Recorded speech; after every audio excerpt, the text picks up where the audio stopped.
Selamat pagi, salam sejahtera. Terima kasih karena bersama dengan saya di Nazlin Unity Channel. Saudara-saudara sekalian, kemarin kita digemparkan dengan satu keputusan daripada mahkamah berkaitan dengan rayuan daripada Muhyiddin Yassin untuk pembebasan beliau.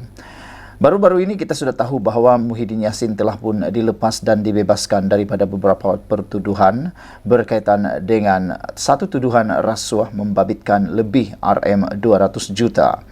Namun demikian, yang telah pun membuatkan kita terkejut kemarin ialah apabila pihak pendakwaan telah memfailkan rayuan untuk kes tersebut disebut semula.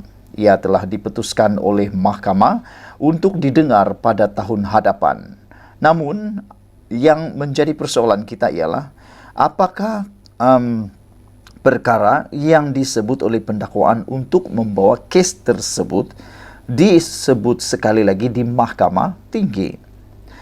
Pendakwaan memetik 13 sebab untuk membatalkan pembebasan Muhyiddin. Kalau usaha ini berjaya, makna kata Muhyiddin tidak akan terlepas lagi dan beliau akan didakwa sekali lagi. Pendakwa raya mengemukakan 13 sebab rayuan mereka untuk membatalkan pembebasan bekas Perdana Menteri Muhyiddin Yassin daripada 4 pertuduhan salah guna kuasa. Dalam petisyen rayuan yang difailkan di Mahkamah Rayuan, hujah pendakwaan terutamanya tertumpu kepada Mahkamah Tinggi Kuala Lumpur telah tersilap dalam melaksanakan bidang kuasa sedia ada untuk membenarkan permohonan Presiden Bersatu itu untuk membatalkan 4 pertuduhan jenayah. Pada 15 Ogos lalu, Hakim Mahkamah Tinggi Muhammad Jamil Hussein membenarkan permohonan pengerusi Perikatan Nasional itu untuk dilepas dan bebaskan daripada 4 pertuduhan. Hakim memutuskan bahawa pertuduhan ke atas Muhyiddin adalah cacat, tidak berasas dan kabur serta tidak selaras dengan kanun tata cerah jenayah. Katanya, pertuduhan itu tidak mendedahkan butir-butir yang mencukupi mengenai kesalahan yang didakwa mengikut Akta SPRM 2009. Justru, tertuduh tidak dapat menyediakan arahan selanjutnya kepada peguam yang mewakilinya. Mengikut salinan petisyen rayuan itu, Timbalan Pendakwa Raya Muhammad Dusuki Mokhtar berkata, antara 13 sebab itu ialah Jamil telah terkilaf dalam mentafsir undang-undang dan fakta. Petisyen itu berkata, langkah tersebut pramatang kerana menghalang pihak pendakwaan daripada menunjukkan bukti dokumentari yang relevan dan keterangan saksi semasa perbicaraan penuh. Pendakwa raya berhujah bahawa permohonan pembatalan Muhyiddin adalah menyalahgunakan proses mahkamah kerana perbicaraan penuh terhadap bekas Perdana Menteri itu masih belum bermula. Dusuki mendakwa sebarang kecacatan yang didakwa dalam pertuduhan salah guna kuasa terhadap Muhyiddin bukanlah memudaratkan dan boleh diperbetulkan di mahkamah. Pendakwa raya mendakwa Mahkamah Tinggi juga telah tersilap kerana Muhyiddin gagal membuktikan bahawa 4 pertuduhan salah guna kuasa itu merupakan salah guna proses mahkamah. Sebelum ini, Muhyiddin sebagai Perdana Menteri ketika itu didakwa menggunakan kedudukannya untuk suapan berjumlah RM232.5 juta daripada 3 syarikat iaitu Bukhari Equity Sdn Berhad, Nepturi Sdn Berhad dan Mamfor Sdn Berhad serta Azman Yusof bagi parti itu. Walaupun bebas daripada 4 pertuduhan menggunakan kedudukan untuk suapan, namun Muhyiddin masih berdepan 3 lagi pertuduhan. Pengerusi Perikatan Nasional itu berdepan 2 pertuduhan menerima wang hasil daripada aktiviti haram berjumlah 195 juta daripada Bukhari Equity yang dimasukkan ke dalam akaun CIMB Bank milik Bersatu. Muhyiddin didakwa melakukan perbuatan itu di CIMB Bank Cawangan Menara Kuala Lumpur, Jalan Stesen Sentral di Kuala Lumpur antara 25 Februari 2021 dan 16 Julai 2021 serta 8 Februari dan 8 Julai 2022. Ahli Parlimen Pagoh itu juga didakwa di Mahkamah Session Shah Alam pada 13 Mac lepas atas satu pertuduhan menerima wang hasil aktiviti haram berjumlah RM5 juta dan kes itu dipindahkan ke Mahkamah Session di Kuala Lumpur untuk dibicarakan bersama. Sekian dulu untuk kali ini. Jangan lupa tinggalkan komen anda. Sila tekan butang subscribe. Kita jumpa lagi. Bye-bye. Selamat petang, salam sejahtera. Terima kasih kerana bersama dengan saya di Nazlin Unity Channel. Saudara-saudara sekalian, ini satu lagi keputusan mahkamah yang pastinya menggemparkan dan mengejutkan, terutamanya yang terkait dengan Hamzah Zainuddin. Siapa yang tak kenal dengan Hamzah Zainuddin? Hamzah Zainuddin ialah Ketua Pembangkang bagi Blok Perikatan Nasional. Saudara-saudara sekalian, keputusan yang diumumkan oleh Mahkamah Tinggi ini pastinya akan membawakan satu lagi polemik baru di dalam kes mahkamah di Malaysia. Hari ini disahkan mahkamah telah menolak permohonan DNAA terhadap kes rasuah Datuk Seri yang dikaitkan dengan Hamzah Zainuddin. Mahkamah Jenayah menolak permohonan seorang Datuk Seri untuk menggugurkan kes rasuah berjumlah RM15 juta ringgit terhadapnya yang mengaitkan bekas Menteri Dalam Negeri Hamzah Zainuddin. Hakim Mahkamah Session Kuala Lumpur Rozina Ayub petang tadi menolak permohonan tertuduh ahli perniagaan Sim Cho Tiam bagi dilepas tanpa dibebaskan daripada 4 pertuduhan rasuah, 1 tuduhan kerana meminta dan 3 lagi kerana menerima rasuah membabitkan 15 juta ringgit. Hakim Rozina berkata, sebarang kecacatan yang dikatakan dalam pertuduhan boleh diperbetul semasa perbicaraan penuh yang ditetapkan pada Mei tahun depan dan tidak menjejaskan tertuduh. Dia juga menolak permohonan SIM di bawah Seksyen 51A Kanun Prosedur Jenayah CPC untuk pihak pendakwaan memberikan beberapa kenyataan bertulis fakta yang memihak kepada tertuduh. Salah satunya adalah berhubung dakwaan bahawa SPRM hanya merekodkan kenyataan Hamzah Zainuddin pada petang 10 Mei selepas SIM didakwa di Mahkamah Jenayah pada hari yang sama. Satu lagi adalah berhubung fakta dakwaan bahawa kenyataan yang beliau berikan dan direkodkan oleh SPRM sebelum ini pada 16 dan 28 Februari tahun ini adalah kenyataan pengecualian yang tidak menyokong mana-mana kesalahan yang didakwa dinyatakan dalam 4 pertuduhan. Peguam Hisham Teh Pok Tek mewakili SIM, manakala Timbalan Pendakwa Raya Rashida Murni Azim adalah sebahagian daripada pasukan pendakwaan petang tadi. Ketika ditemui media selepas prosiding, Hisham berkata mereka sedang mempertimbangkan sama ada akan memfailkan permohonan semakan di Mahkamah Tinggi bagi membatalkan keputusan hari ini.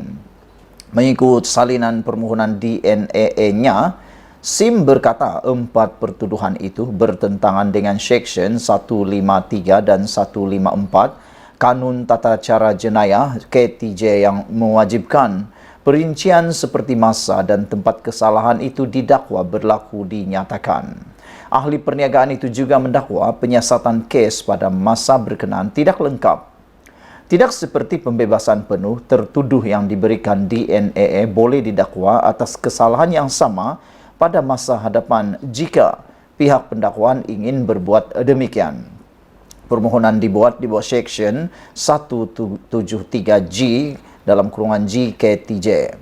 Pada 10 Mei lalu, SIM 63 tahun mengaku tidak bersalah dan minta dibicarakan ke atas 4 pertuduhan rasuah yang didakwa dilakukan antara Jun dan 30 Julai 2021. Dia dituduh melakukan kesalahan itu sebagai dorongan untuk Hamzah Zainuddin yang ketika itu Menteri Dalam Negeri semasa pentadbiran Perikatan Nasional PN untuk membantu Asia Coding Centres dan Berhad untuk mendapatkan sebarang projek daripada agensi di bawah kementerian berkenaan. SIM dituduh meminta dan menerima rasuah daripada pengarah urusan Asia Coding Center Hep Kim Hong melalui Said Abu Zafran Said Ahmad.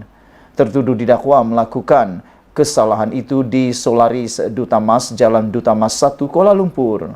Pertuduhan didakwa mengikut Seksyen 16 dalam kurungan E kurungan B Akta SPRM 2009 dengan Seksyen 24 dalam kurungan 1 Akta sama memperuntukkan hukuman penjara maksimum tidak melebihi 20 tahun serta denda tidak kurang 5 kali ganda jumlah rasuah yang terlibat atau Rp10.000 yang mana lebih tinggi jika tertuduh didapati bersalah.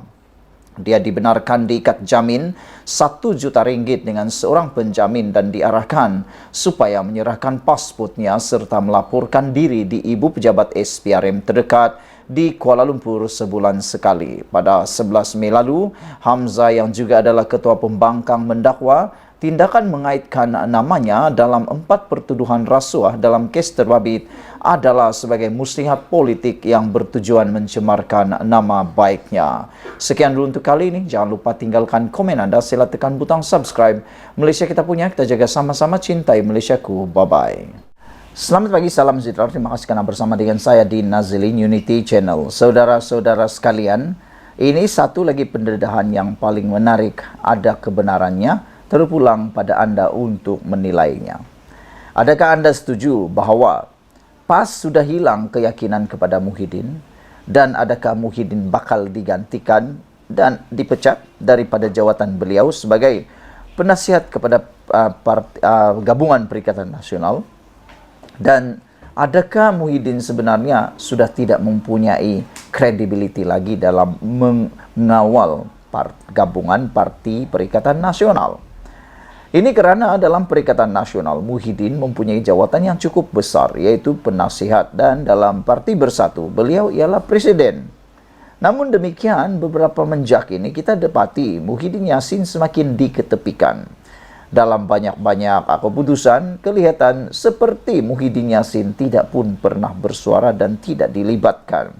Ini menarik perhatian kami semua, termasuklah seorang sosok tubuh pribadi dalam UMNO, yaitu Lokman Adam. Siapa yang tak kenal dengan Lokman Adam?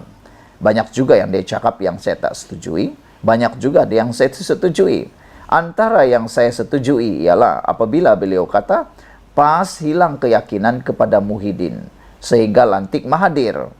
Pengarah komunikasi UMNO Datuk Lokman Nur Adam mendakwa Ahli Bersatu menganggap Tan Sri Muhyiddin Yassin sebagai liability sehingga membawa kepada pelantikan Tun Dr. Mahathir Mohamad sebagai penasihat tidak rasmi Kerajaan Negeri Takbiran Perikatan Nasional. Itulah, orang dalam Bersatu sendiri pun sudah nampak bahawa Muhyiddin ini liability, kata beliau, liability. Begitu juga orang dalam Perikatan Nasional, PN, kata Lokman Adam. Lokman menyoal ketidakhadiran Muhyiddin di dalam mesyuarat tersebut. Mereka sudah hilang rasa hormat kepada Muhyiddin.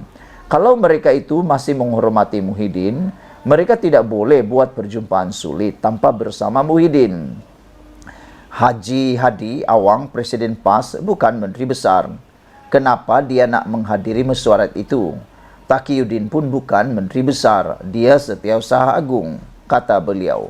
Jadi kalau alasan pertemuan itu adalah antara 3 atau 4 menteri besar yang dipimpin oleh Parti PAS, mengapa pula ada Hadi Awang? Mengapa pula ada Taqiyuddin Hasan? Mengapa pula Muhyiddin Yassin tiada?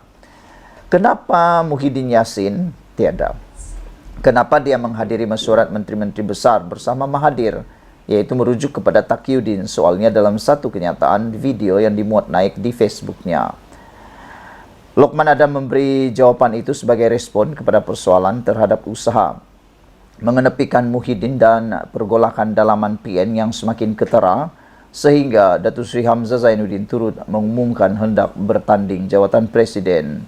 Hamzah ialah Setiausaha Parti Bersatu dan Ketua Pembangkang. Lokman yang juga ahli kerja Majlis Kerja Tertinggi UMNO, MKT UMNO, turut menyoal tentang ketidakhadiran Muhyiddin yang juga pengerusi Perikatan Nasional ke mesyuarat tersebut. Kalau Haji Hadi Taqiyuddin boleh datang, kenapa Muhyiddin tidak boleh datang? Jangan lupa, kerajaan-kerajaan PAS ini ada yang bertanding menggunakan lambang Perikatan Nasional, kata beliau. Aku kalau jadi Muhyiddin, aku letak jawatan, kata Lokman Adam secara sinis dalam video tersebut.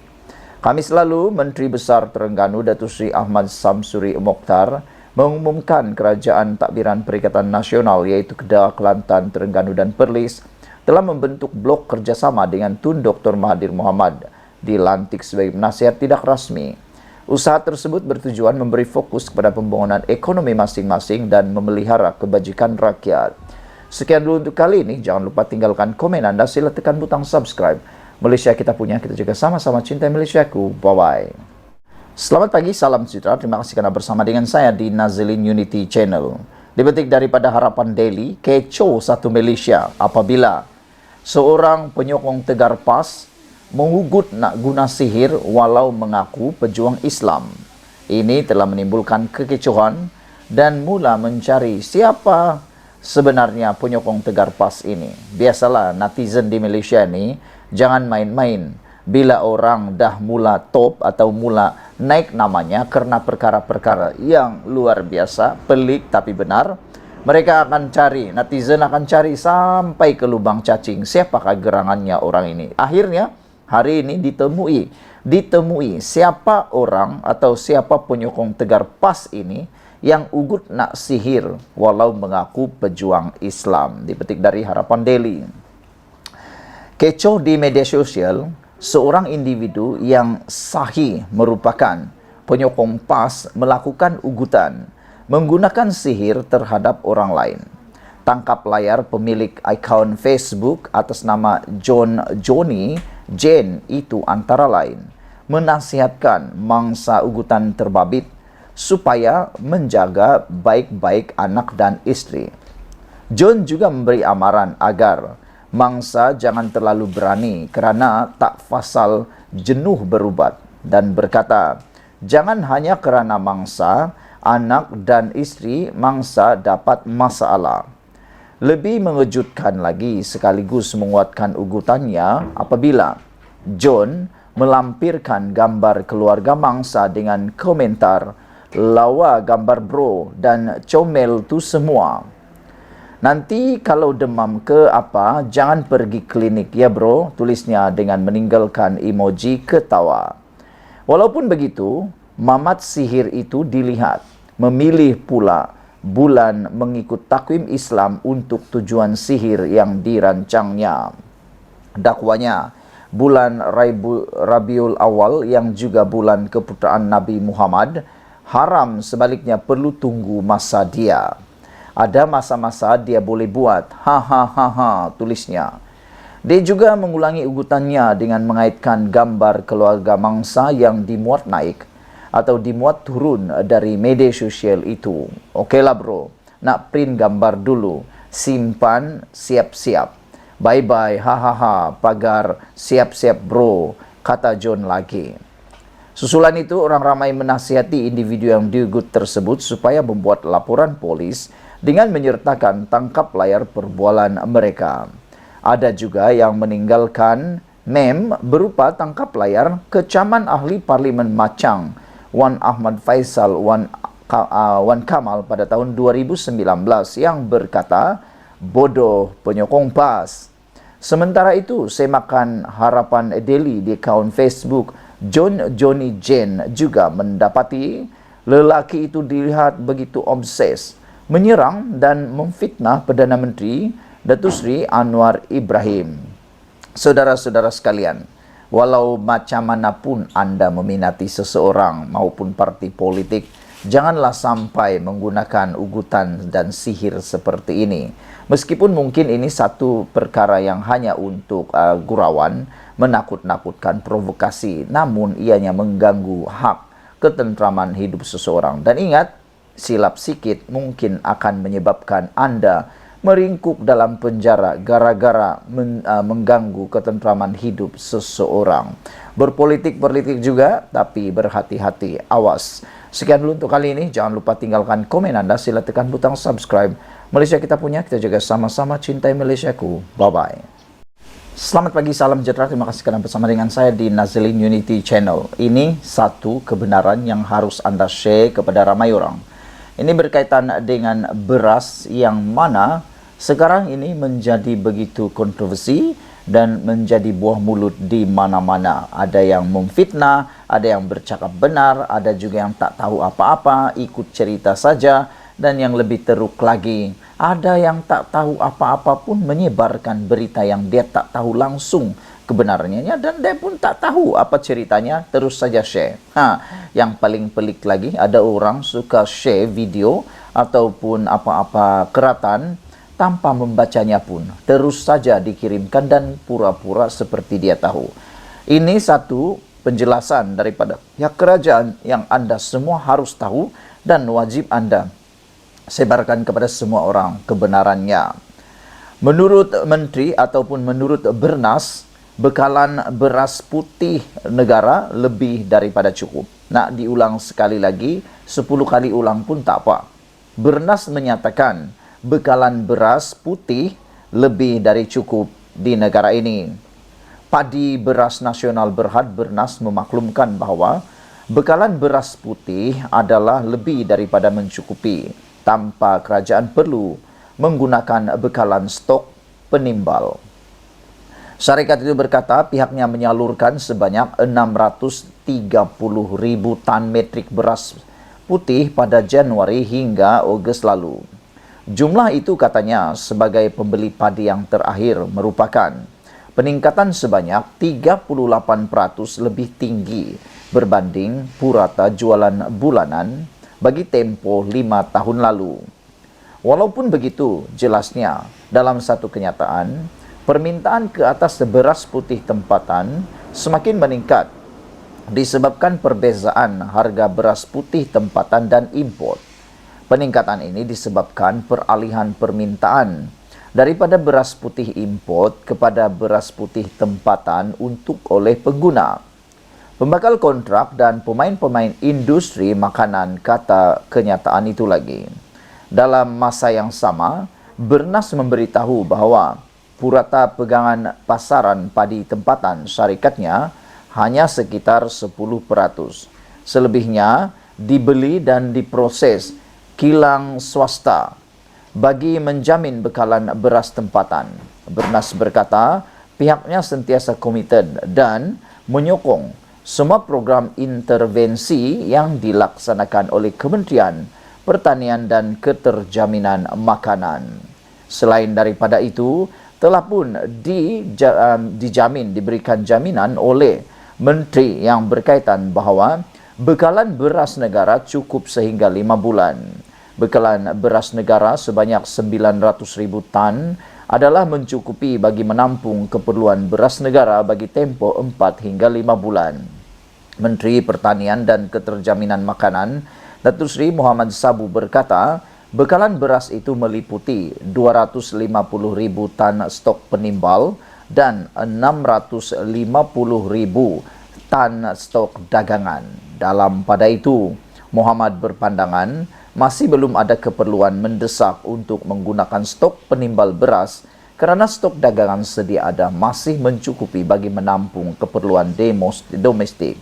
Selain itu, beliau berkata Kementerian Pertanian dan Keterjaminan Makanan KPM kini giat melaksanakan inisiatif untuk meningkatkan pengeluaran hasil padi negara bagi mencapai sasaran kadar sara diri beras sebanyak 80% menjelang tahun 2030. Katanya, antara inisiatif dilakukan adalah pelaksanaan program Smart Sawah berskala besar yang menyasarkan pelaksanaan di kawasan seluas 150,000 hektar sawah padi dengan purata pengeluaran hasil sebanyak 7 tan per hektar. Program ini dilaksanakan berdasarkan kepada 4 model, iaitu model Smart SBB Padi Putih, Smart SBB Padi Wangi, Smart SBB Asnaf, dan Smart SBB Mini Skinchan. Ia tidak menggunakan sebarang peruntukan tambahan daripada kerajaan. Malahan, syarikat peneraju yang terbabit akan menanggung kos pelaksanaan operasi sehingga RM3,200 sehektar, katanya lagi.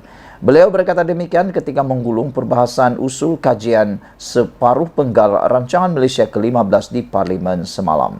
Sekian dulu untuk kali ini. Jangan lupa tinggalkan komen Anda. Sila tekan butang subscribe. Malaysia kita punya, kita juga sama-sama cintai Malaysiaku. Bye-bye.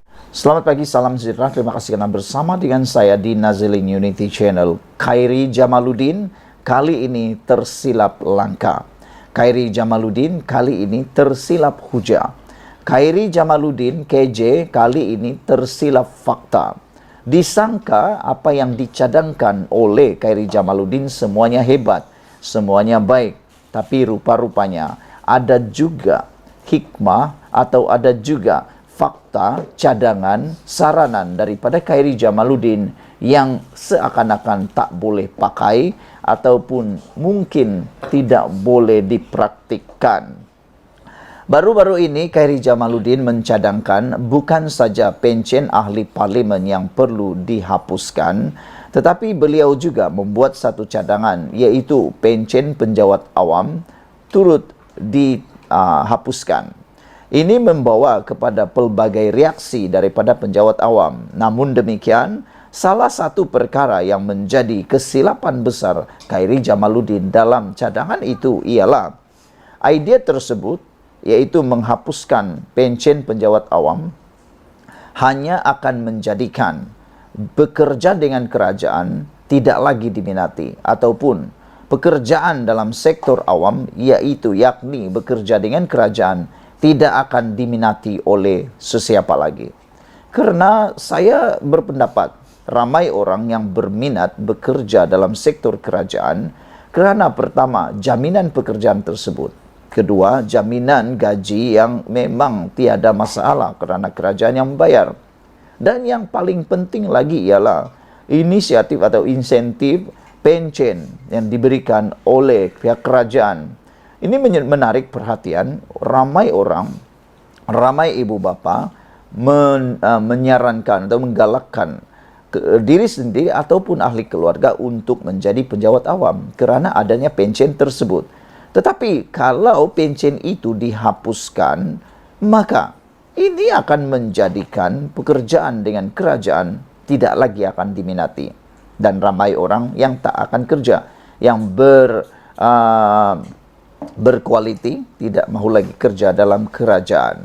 Sebagai tanda sokongan terhadap cadangan menghapuskan pencen untuk ahli parlimen dan ahli politik yang berkhidmat dalam kerajaan, bekas Menteri Kesihatan Khairi Jamaluddin bukan saja setuju sepenuhnya terhadap perkara itu, malah juga mahukan pencen untuk penjawat awam turut dihapuskan.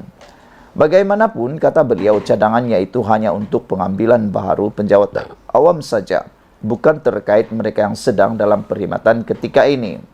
Khairi Jamaluddin atau KJ dilaporkan melontarkan idea penghapusan pencen penjawat awam itu sebagai jalan untuk membantu mengimbangi kedudukan fiskal negara. Sebagai gantinya, mereka dikehendaki melakukan caruman dalam KWSP sama seperti pekerja sektor swasta. Dalam hal ini, mereka yang cuba berbahas berkaitan isu pencen hendaklah jangan terbabas dalam melontarkan idea masing-masing.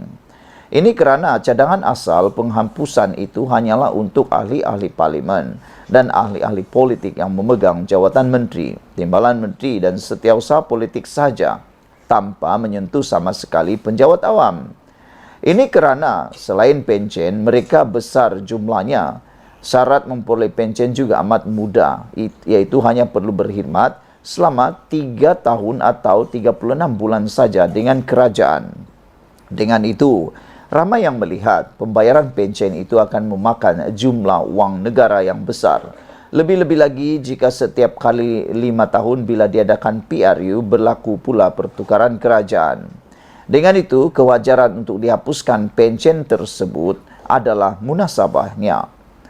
Namun demikian, idea tambahan KJ agar penjawat awam baru yang diambil bekerja juga harus tidak lagi diberi pencen adalah cadangan yang amat keterlaluan. Pertamanya, gaji penjawat awam di negara ini boleh dikira masih rendah berbanding sektor swasta, terutama pekerja bawahan dan pasukan beruniform. Adanya pencen merupakan tarikan untuk mereka bekerja. Adanya kempen Pencen merupakan tarikan untuk mereka bekerja dengan kerajaan. Berikutan lebih terjamin masa depan selepas bersara nanti. Tetapi memandangkan gaji mereka masih rendah, relatifnya rendah, pencen yang menunggu setelah berusia 55 tahun juga tidaklah setinggi mana. Jadi, kenapa benda sebegini mahu dimansuhkan?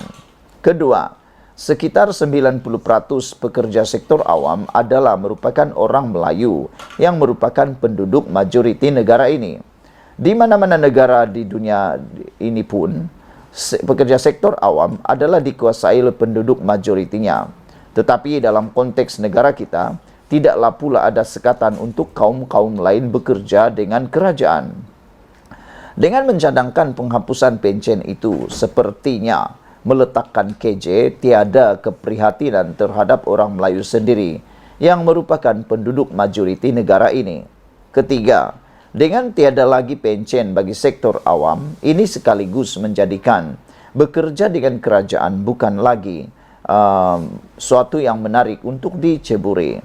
Sudahlah, gaji lebih rendah berbanding sektor swasta, kemudian pencen pula dihapuskan. Siapa akhirnya mahu bekerja dengan kerajaan? Kecuali jika kerajaan mahu menawarkan skim gaji yang setaraf dengan sektor swasta, barulah minat itu mampu diwujudkan kembali. Soalnya, mampukah kerajaan menggubal gaji yang tinggi itu, dan tidak mungkinkah jika ia dilakukan, kosnya barangkali lebih tinggi berbanding membayar pencen? Ditulis oleh sabudinhusein.com. Sekian untuk kali ini. Jangan lupa tinggalkan komen Anda. Sila tekan butang subscribe. Malaysia kita punya, kita jaga sama-sama. Cintai Malaysiaku. Bye-bye.